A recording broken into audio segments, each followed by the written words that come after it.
South ఇండియాలోనే అతి తక్కువ ధరలకి రత్నాలను అందించే ఏకైక సంస్థ 6JVR. 3 రాజకీయ పార్టీలు కూడా అవస్థపడుతున్నాం. Social re-engineering.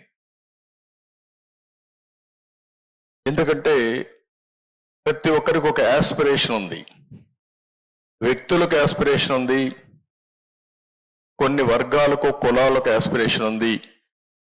వాళ్ళను కూడా ఫుల్ఫిల్ చేయకపోతే వాళ్ళు కూడా ఫుల్గా ఈ రాష్ట్ర అభివృద్ధిలో భాగస్వాములు కాలేరు. మన మీద విశ్వాసం రాదనే ఉద్దేశంతో ఆ ఎక్సర్సైజ్ చేశాం. ఆ ఎక్సర్సైజ్ చేసినప్పుడు తెలుగుదేశం పార్టీ బీసీలు కానీ ఇంకా మిగిలిన వర్గాలు ఏవైతే ఉన్నాయో అవన్నీ కూడా అధ్యయనం చేసుకొని తగిన ప్రాతినిధ్యం ఇవ్వడానికి అన్ని విధాల ప్రయత్నం చేశాం. ఇంకొక పక్కన మీరు ఒకసారి ఆలోచిస్తే కొత్తగా రాజకీయాల్లో పొలిటికల్ రీఇంజనీరింగ్ కూడా చేయాల్సి వస్తా ఉంది. నేను కొత్త వర్డ్ వాడుతున్నా.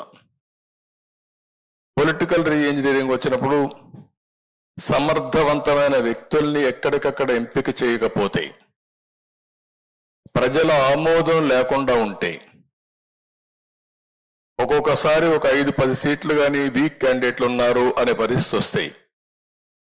మిగిలిన సీట్లు కూడా వీక్ అయ్యే పరిస్థితి వస్తుంది. గెలుస్తున్నారు అనేది వస్తే ఆటోమేటిక్గా ఇంకొక 5-10 సీట్లు ఎక్కువ గెలిచే పరిస్థితి వస్తుంది.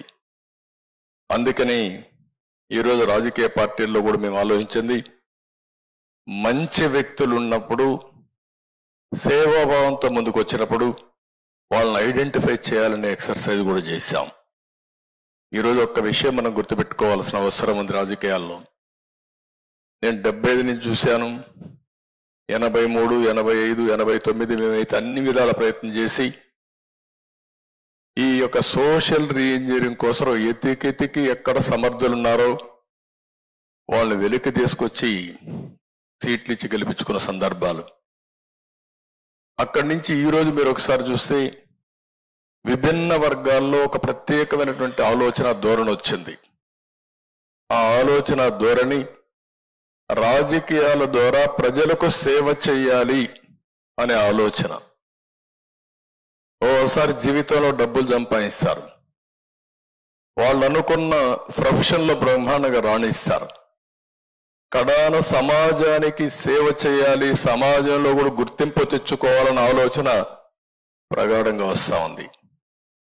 అది ఒక సినిమా ఫీల్డ్ కావచ్చు, ఒక వ్యాపారం కావచ్చు, ఒక సేవ ఎన్జిఓ కావచ్చు, ఇలాంటి వాళ్ళు కూడా ఆలోచన వస్తూ ఉందంటే అన్నింటికంటే రాజకీయాల ద్వారా సమాజాన్ని ఎంపవర్ చేయొచ్చు, మనకు కూడా గుర్తింపు వస్తుంది.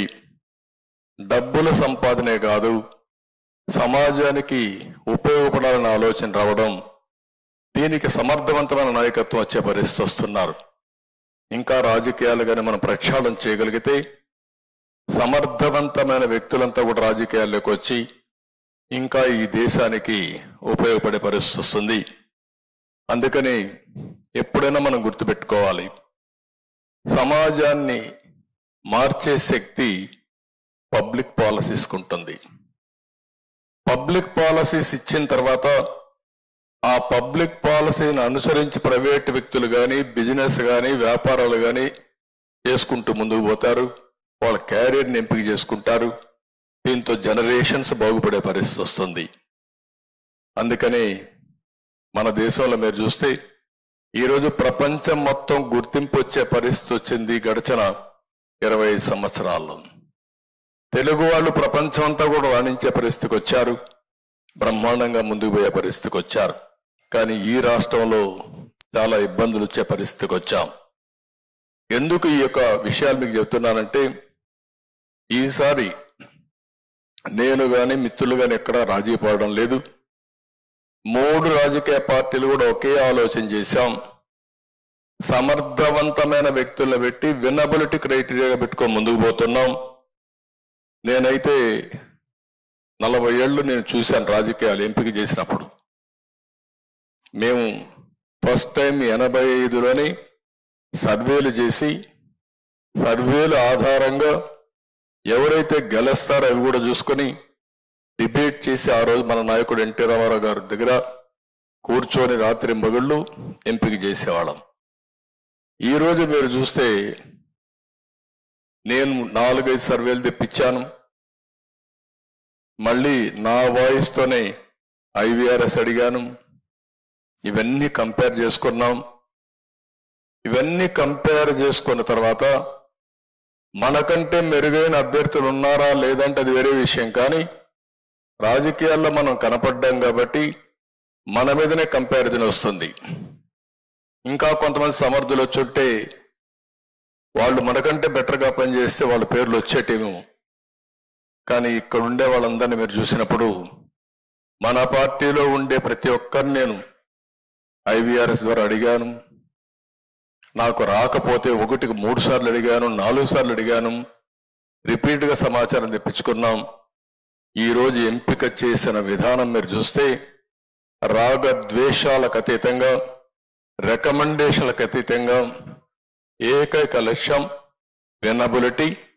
అది అయిన తర్వాత మీరు చూస్తే ప్రజల్లో మీ మీద ఏ అభిప్రాయం ఉంది, మీ ఇమేజ్ ఏ విధంగా ఉంది, మీరు పార్టీకి చేసిన సేవలేంటి, లాయల్టీ ఫ్యాక్టర్ ఎట్టుంటుంది, అదే సమయంలో ప్రజలకు సమాజానికి మీరు ఏ విధంగా ఉపయోగపడ్డారు, ఇవన్నీ ఆలోచించుకుని ఫస్ట్ టైం టెక్నాలజీ కూడా ఉపయోగించుకున్నాం.